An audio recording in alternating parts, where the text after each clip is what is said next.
He found himself trapped inside a lonely cave with a wounded dragon. The dragon was dying, but after seeing our MC's kindness, she decided to leave him one final gift. Instead of treasure, she taught him the secrets of dragon magic. Day after day, week after week, our boy trained relentlessly. He survived on strange fruits growing inside the cave and grew stronger with every lesson the dragon passed on. Soon, while he was still just a young boy, he had already surpassed many adult mages in both magical power and mastery of magic. But the dragon didn't stop there. She sealed a portion of her power inside him so he could draw upon it in the future after he had grown older and stronger. But how did such an extraordinary boy end up in this cave? It's a long yet fascinating story, one that must be told from the very beginning. We've seen plenty of stories where weak outcasts die, get reincarnated, and eventually rise into unstoppable powerhouses. But this story takes a different path. It follows a king who had already accomplished countless great feats before his death. The cause of his demise is still unknown. Yet when he opens his eyes again, he's no longer a king, but a newborn baby. Instead of awakening in the luxurious palace you'd expect, he finds himself in a simple, modest home. His mother, Alice, is a kind and caring woman, while his father, Reynolds, is reliable and charismatic, despite acting a little childish from time to time. The age the king has been reborn into is far more primitive than the one he once knew. After spending weeks carefully observing everything around him, he eventually convinces himself that he's already learned all there is to know about this new world. But that's when he realizes just how mistaken he was. Before long, he discovers that this world is filled with magic after watching his mother use a healing spell to treat an injury caused by one of his father's reckless antics. At that moment, the king understands that this world is far more mysterious than he ever imagined.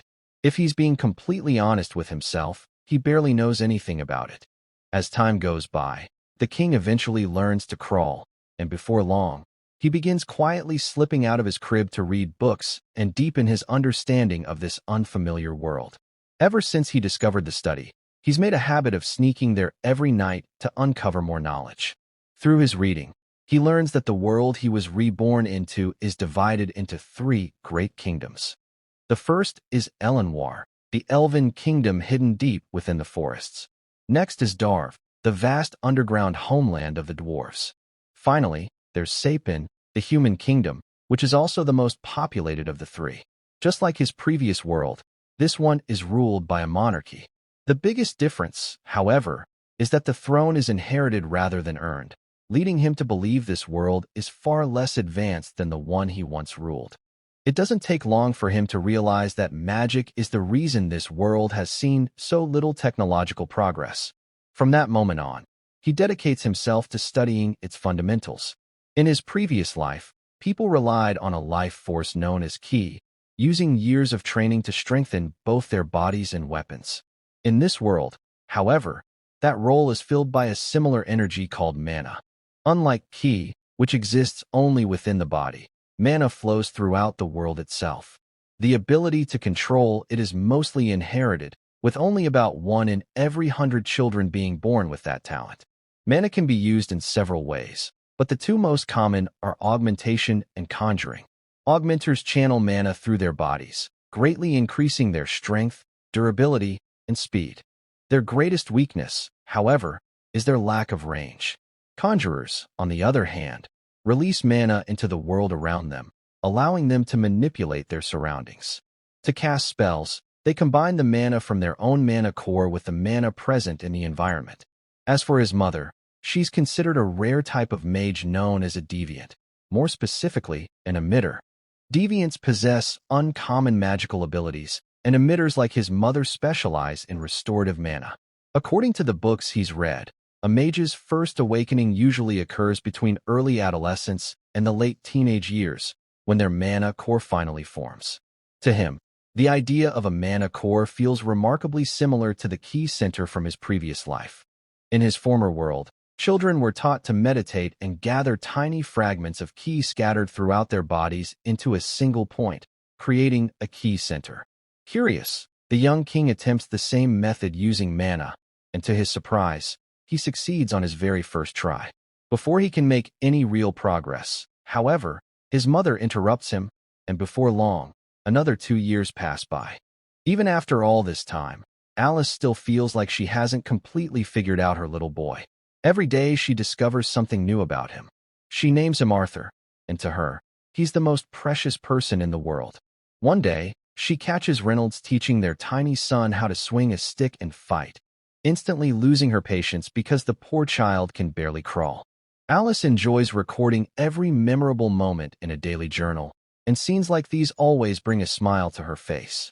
She's also realized that Arthur loves visiting the small merchant district in Central Ashburn. Because of that, she starts making trips downtown every other day instead of shopping only once or twice a week. She insists she isn't spoiling him. It's all for the sake of his education. Arthur loves exploring new places and learning about the world, and bringing home fresh groceries each day is simply an added benefit. As she watches him grow at an incredible pace, she often wonders what kind of man he'll become. With Reynolds as his father, she's certain he'll be drawn to the life of an adventurer, though she can't help but worry.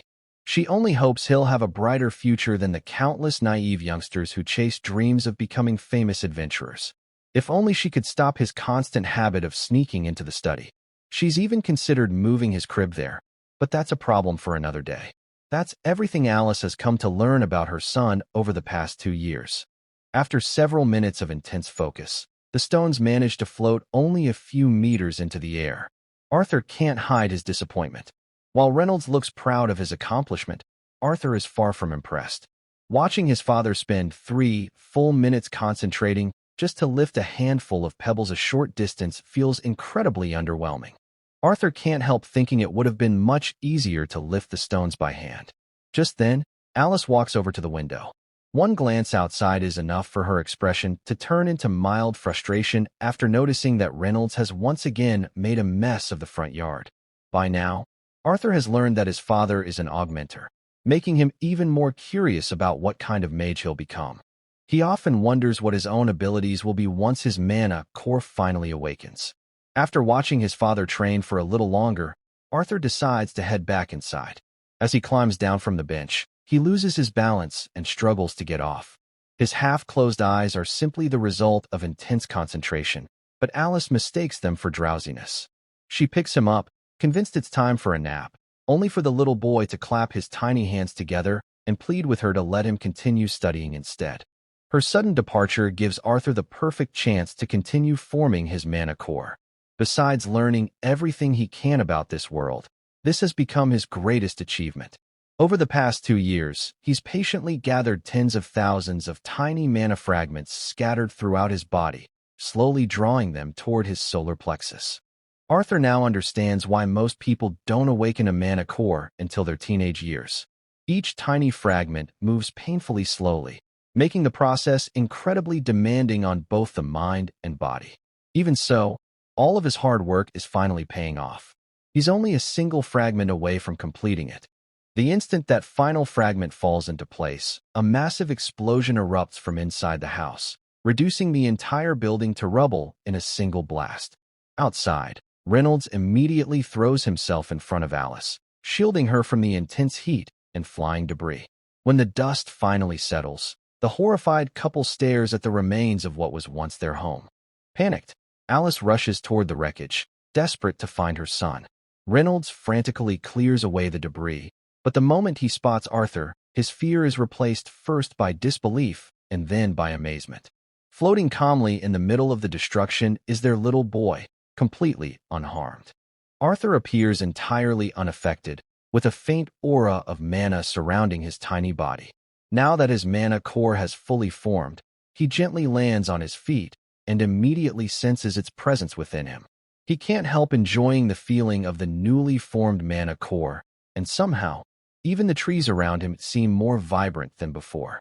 It isn't until afterward that Arthur realizes their house has been completely destroyed, yet he has no clue what actually caused the explosion. 5 years pass after that incident. During that time, while his mother teaches him how to read and write, Arthur also studies the basics of mana manipulation and augmentation. Since he was still too young for real combat training, they begin with simple physical exercises. Before long, Reynolds decides Arthur is finally ready to train with the wooden sword he received on his 3rd birthday. Taking him outside, Reynolds hands him the practice weapon, raises a tree branch, and instructs him to synchronize the flow of his mana with his breathing. Your mana core is an organ, just like your heart or lungs, Reynolds explains. Arthur, however, doubts such vague advice would be useful to any ordinary 4-year-old. Even so, he takes his stance and begins exchanging light blows with his father. While Reynolds seems to be enjoying every moment of the spar, Arthur quickly starts losing his patience. Arthur realizes his father has no intention of ending the session until he accomplishes something impressive. Left with little choice, he puts everything into a single swing, shattering the branch Reynolds is holding. Satisfied with his achievement, he immediately asks if he can return to studying. Back to his books once again, Arthur learns that a mage's strength is determined by the color of their mana core. Every mana core begins as black, clouded by impurities such as blood and other particles within the body. As those impurities are gradually refined away, the core becomes purer, stronger, and changes color. During dinner, Reynolds brings up the idea of finding Arthur a skilled instructor to help nurture his talent. Alice immediately disagrees, insisting that their son is still only 4 years old and far too young to leave home for serious training. Reynolds understands her concerns, but he believes Arthur's exceptional gift for controlling mana shouldn't be ignored. Rather than letting that talent go to waste, he wants Arthur to receive proper guidance while he's still young. Alice, however, refuses to budge. She insists that she's not sending her son away to some far-off city. Reynolds tries to reassure her, explaining that it isn't just any city and promising that one of his trusted friends will personally look after Arthur. Meanwhile, Arthur tunes out most of the discussion, finding his parents' back-and-forth argument exhausting. Arthur's answer catches both of his parents by surprise, leaving the room quiet for a moment before they begin laughing. They hadn't even considered making the trip together as a family. Once that idea is on the table, Reynolds decides they'll all travel to Zyra City. Before long, the day of their departure arrives, and they set out with an escort for the journey. A group of adventurers accompanies them to keep the road safe. Reynolds introduces Arthur to the party, and Arthur politely bows to thank them for protecting his family during the trip. His respectful manners quickly earn the admiration of one of the adventurers, who immediately takes a liking to the young boy. His name is Crunch, an augment who specializes in wielding a spear. Next is Angela Rose, a conjurer who focuses on wind magic. She's well endowed, making her one of the most eye-catching members of the group. Then there's Duran Walker, another conjurer whose specialty is earth magic. Rounding out the party is Jasmine Flameworth, an augment who excels at fighting with dual daggers. Out of all the adventurers, she's the quietest and most reserved. Without saying a word, she calmly makes her way toward the carriage they'll be riding in.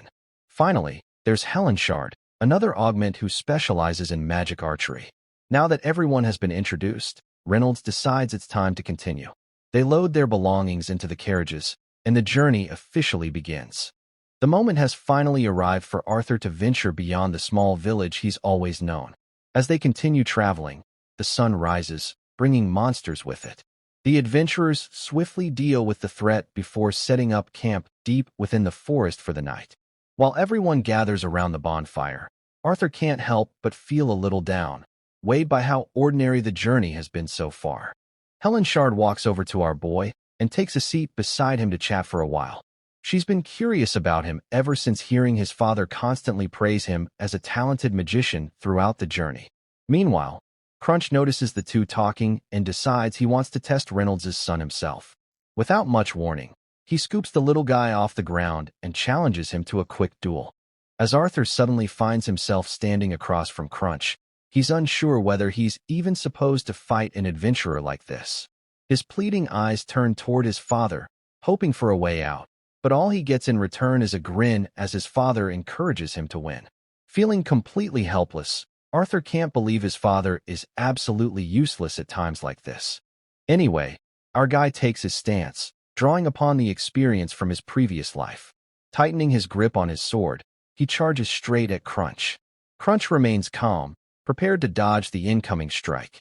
What he doesn't realize, however, is that our boy disappears right before his eyes and instantly reappears behind the bastard's back. Our guy steadies his small frame and channels magic into his sword. Without hesitating, he swings at Crunch, but Crunch effortlessly dodges the strike before countering with a slash of his own. The little guy ducks just in time, letting the stick whistle over his head. Seizing the brief opening, he drives himself straight into Crunch's ribs, sending the big guy crashing to the ground. Crunch isn't the type to stay down for long, though. He immediately swings his leg in an attempt to trip the kid, but our guy ducks once again, narrowly avoiding it. Even though he escapes the first attack, he's not sure he'll be able to deal with the next move Crunch already has prepared. Sure enough, the moment Crunch's stick connects, the impact sends our boy flying. He lands several feet away, his back aching like crazy. Duran Walker gives Crunch a light smack on the neck for going a little too far against the kid. Crunch, however, is completely stunned by the level of skill Arthur just displayed. He can't understand how Reynolds insists he never taught his son anything, yet the father once again claims he hasn't taught Arthur a single thing. Arthur's doting mother quickly begins healing him while scolding him, unhappy that he's been practicing combat all this time. Arthur tries to brush it off, saying he simply picked up a few techniques by watching his father and reading books. Crunch, however, isn't buying it. He's convinced those moves couldn't have come from books alone, and he's determined to find out the techniques Arthur just used. Eventually, Arthur explains how to perform the acrobatic techniques he used. However, whenever the others try to copy them, they fail miserably. Several days pass as they continue their journey towards Zayas City. During that time, Arthur's birthday comes around, and he receives gifts not only to celebrate the occasion, but also as thanks for the effort he put into teaching everyone those techniques. Surprisingly, the person who gives him a gift is none other than the usually reserved Jasmine Flameworth. Meanwhile, Arthur's training with Adam, Helen, and his father continues to make steady progress. To his surprise, Jasmine has already managed to master a few of the techniques. He's especially amazed by how quickly she understood his instructions, particularly when it came to learning Feint Step. After spending some time having fun near a beautiful waterfall, the group decides to continue their journey. Before long, they arrive at a desolate, barren landscape, a complete contrast to the lush scenery they had left behind. As everyone chats and jokes around, they tease Arthur's father for being a trouble magnet who somehow always manages to drag everyone into another mess. Meanwhile, Arthur tries to focus on reading his book, but he finds it almost impossible to concentrate. The reason for his distraction is Jasmine's stare, as she hasn't stopped looking at him for quite some time. Suddenly, their journey is interrupted by a group of bandits. As everyone prepares to face them, the looters outside unleash a volley of arrows. Thankfully, Angela Rose's wind magic intercepts most of the arrows, scattering the incoming projectiles harmlessly. The adventurers immediately release an intimidating aura as they draw their weapons and prepare for battle. Helen quickly takes her position, drawing back an arrow and aiming ahead. However, judging by the overwhelming number of bandits pouring over the hills, it's obvious that a single arrow won't be enough to deal with the threat. A massive horde of bandits surrounds them, completely trapping the group from every direction. At last, we catch sight of the filthy man who appears to be leading the bandit gang. The bastard doesn't waste a second, shouting orders for his men to keep the women and the kid alive. He doesn't want the two he mentioned to suffer any injuries. After all, damaged goods wouldn't fetch much of a price. At that moment, Arthur realizes this world isn't all that different from the one he left behind. Crime exists here as well, and it's just as merciless. Even so, our guy steels himself for the battle ahead. He grips his dagger tightly, bracing himself for what's about to happen. Before he can make a move, however, his mother instinctively pulls him into a warm embrace, softly assuring him that there's nothing to fear because she's here. The bandits unleash another volley of arrows, but Duran Walker quickly raises a wall of stone with his earth magic, blocking most of the assault. Even so, the bandits begin to overwhelm the group as they charge in from every direction. A handful of arrows slip past the stone wall, flying straight toward Arthur and his mother. Thankfully, Angela Rose steps in, using her wind magic to deflect the incoming projectiles. At that moment, the leader of the bandit gang finally descends the hill to confront the party. Helen Shard has no intention of letting him approach uncontested. She looses her arrows, taking down two of the bandits, but the leader effortlessly deflects her shots. Meanwhile, Reynolds is fighting at full force, cutting down the bastards one after another. With a single burst of speed, he wipes out a large group in one swift motion. One sneaky bastard attempts to ambush Reynolds from behind, but Helen notices just in time and drops him with a perfectly placed arrow. The battle continues to rage, giving us a chance to see Crunch in action as well. He's holding nothing back when a fat bastard tries to catch him off guard. Crunch immediately evades the attack before answering with a series of powerful spear thrusts. We also get to witness just how fierce Jasmine is with her dual daggers. She tears through the bastards without hesitation, slashing throats and gouging out eyes with ruthless precision. In the background, one creepy bastard lashes out with a whip, aiming directly at Jasmine. Instead of striking her, however, the whip slices through one of his own men's legs. The attack is incredibly fast and devastating, and Jasmine barely manages to avoid it. Undeterred, the bastard cracks his whip again.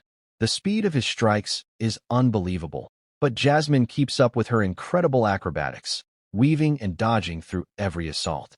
Although she avoids most of the major attacks, she still ends up with several painful grazes, proving that even she isn't invincible.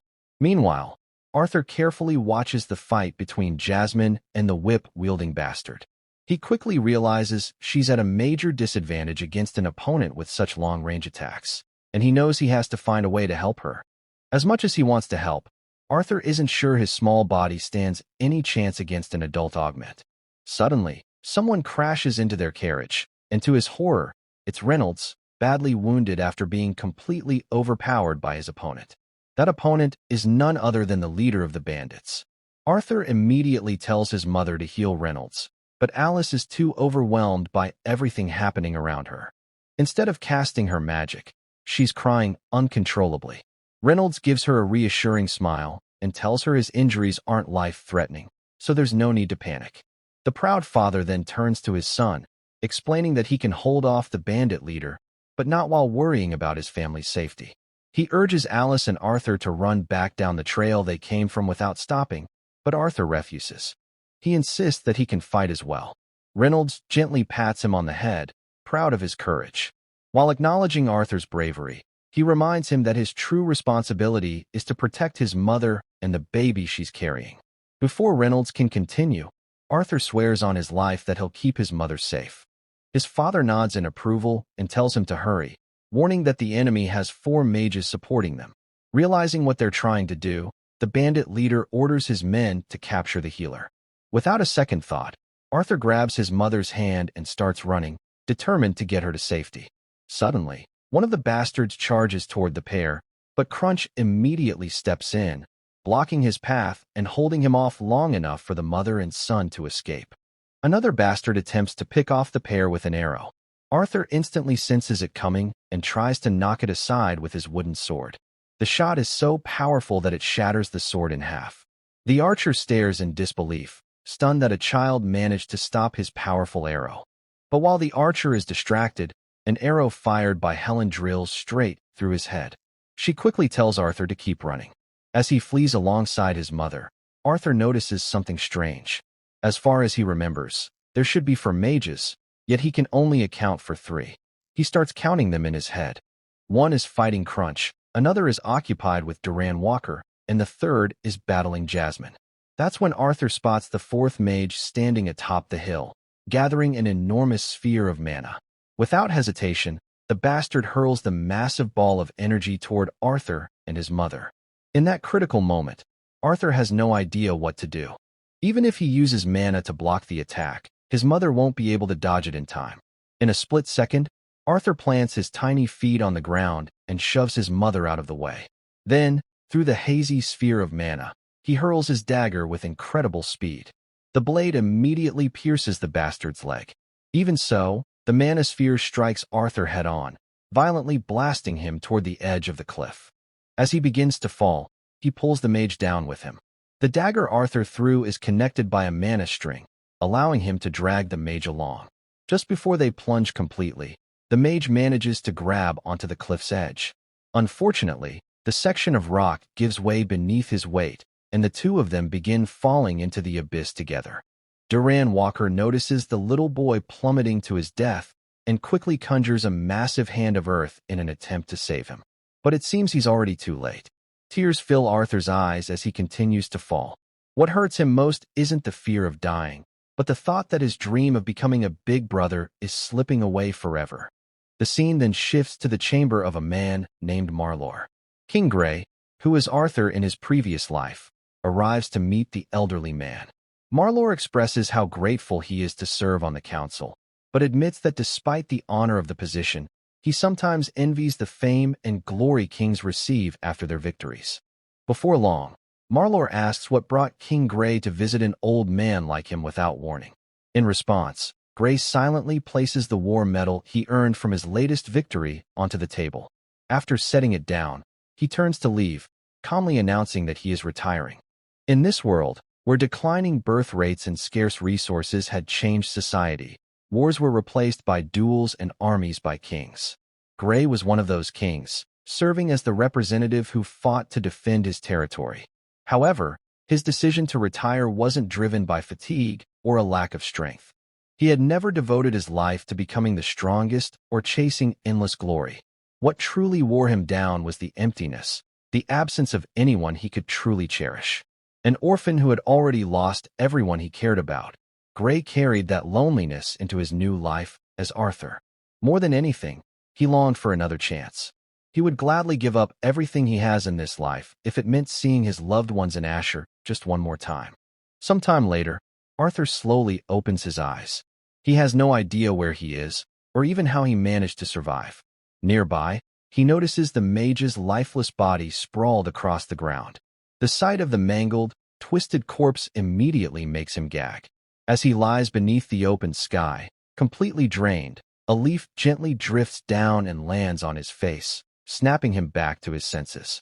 Not far away, he spots a water pouch and a bag of food resting on the ground. Using the last of his strength, Arthur crawls over to them. He grabs the food and devours everything he can before washing it down with plenty of water. Once he's finished eating, he collapses onto the ground again, utterly exhausted. Sometime later, he opens his eyes once more and tries to stand, but his legs immediately give way, sending him back to the ground. Even so, he gathers every bit of strength he has left and finally manages to get back on his feet. The first thing he does is pull his dagger from the mage's corpse. Looking up, he finally realizes just how enormous the cliff is that he fell from. Surviving such a fall seems impossible, but he doesn't have time to think about it, so he continues forward on his lonely journey. Suddenly, he hears a voice calling out to him. His first thought is that the dead mage is somehow trying to speak. The voice calls out again, this time asking how his body is feeling. Nervously, Arthur works up the courage to poke the mage's corpse, wondering if it's somehow still alive. The voice quickly reassures him that the body isn't about to come back to life, so there's nothing to fear. Arthur lets out a sigh of relief after hearing those words. However, he quickly becomes cautious again and asks the mysterious voice if it was the one that saved him from the deadly fall. Without hesitation, the voice confirms that it was. But when Arthur asks who it is, the voice only replies that he'll find out soon enough.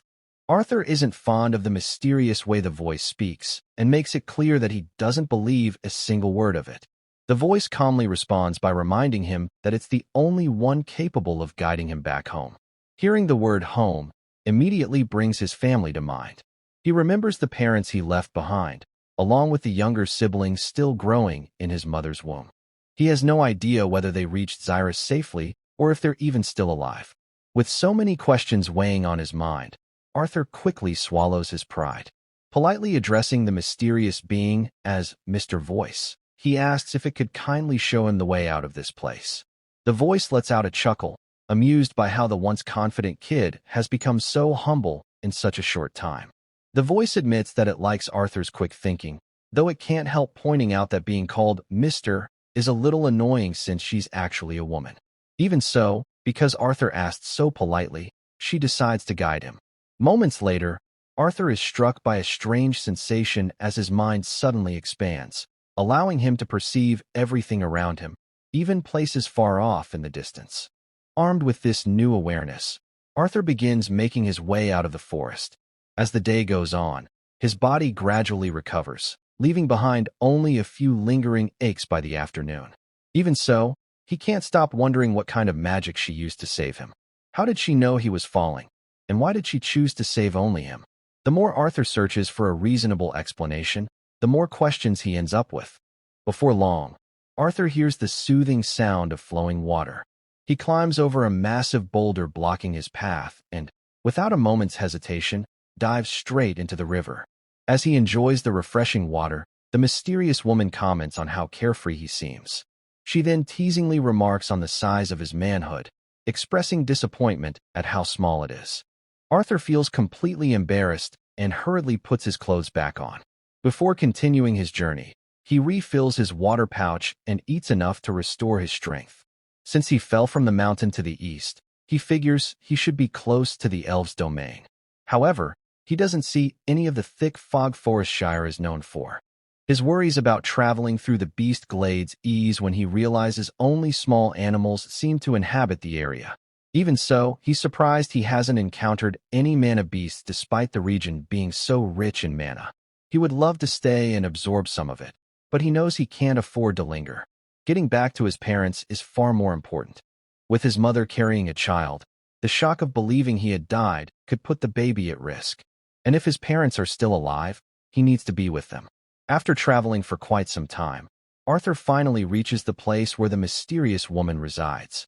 At first glance, he mistakes her for nothing more than a pile of rocks and feels relieved to have finally found her. The woman quickly corrects him, reminding him that she isn't some sentient pile of rocks. She tells him that if he wants to meet her, he'll have to enter the crevice ahead. Without hesitation, Arthur makes his way into the tunnel, where a faint arcane glow lights the passage. Swallowing his fear, he ventures deeper inside.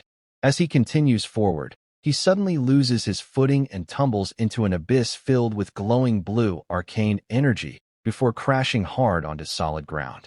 The impact is brutal, leaving his jaw aching like crazy. Even so, Arthur forces himself back to his feet. The moment he stands, however, he stumbles back in fear at the sight of a terrifying creature towering before him. It isn't long before he realizes that this fearsome monster is actually the mysterious woman who has been speaking to him the entire time. As she slowly approaches, Arthur panics, his jaw hanging wide open in complete shock. The woman casually tells him to close his mouth unless he wants bugs flying into it. She then reaches out with her enormous hand, startling him even more. Remaining calm, she explains that it will take some time to create a dimensional rift powerful enough to send him back home. Until then, she encourages him to enjoy the nourishment provided by the unusual plants growing around them. Arthur bows respectfully and thanks her before walking over to the strange glowing fruits nearby. Their surfaces are so polished that he can clearly see his own gloomy reflection. Looking at them fills him with sadness as they remind him of the meals he once shared with his family. Lost in his thoughts, Arthur is suddenly startled when the mysterious monster woman sneaks up behind him. The unexpected scare makes him accidentally crush the delicate fruit in his hand, splattering its juice all over his face. A little later, the two of them sit down together to enjoy the strange fruits. As they eat, Arthur decides it's finally time for the mysterious creature to properly introduce herself. The monster introduces herself as Sylvia. With their names exchanged, Arthur's fear of her intimidating appearance gradually begins to fade, and he starts asking the many questions that have been on his mind ever since he survived the fall. Where's this place? Why is she here all by herself? Where did she come from? How did she receive the wound on her chest? And most importantly, why did she save him? Sylvia begins by answering his first question, explaining that this place is a narrow region located between the Beast Glades and the Forest of Elshire. No one knows this area exists. That's because she has driven away anyone who comes close. Besides, very few people ever venture here to begin with, making Arthur the first person to enter her domain.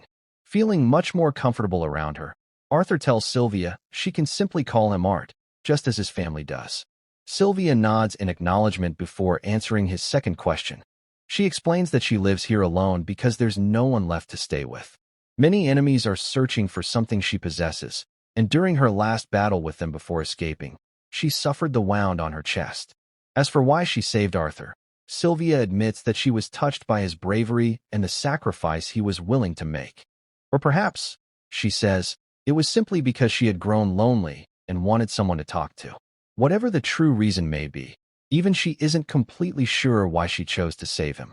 She then apologizes, explaining that she needs to retire for the night because her wound has worsened, and she must recover enough to continue working on the dimensional rift tomorrow.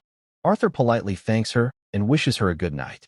As the towering figure in dark armor walks away, he can't help but notice how lonely she seems. Before leaving, Sylvia shares one final piece of information. Although she can't see the exact location of Arthur's family and friends, she assures him that every one of them is safe. Hearing those words leaves Arthur speechless for a moment before relief washes over him. Tears of joy stream down his face as he smiles and thanks Sylvia for giving him the news he had longed to hear. As time passes, the two spend countless hours talking whenever Sylvia isn't occupied with preparing the portal.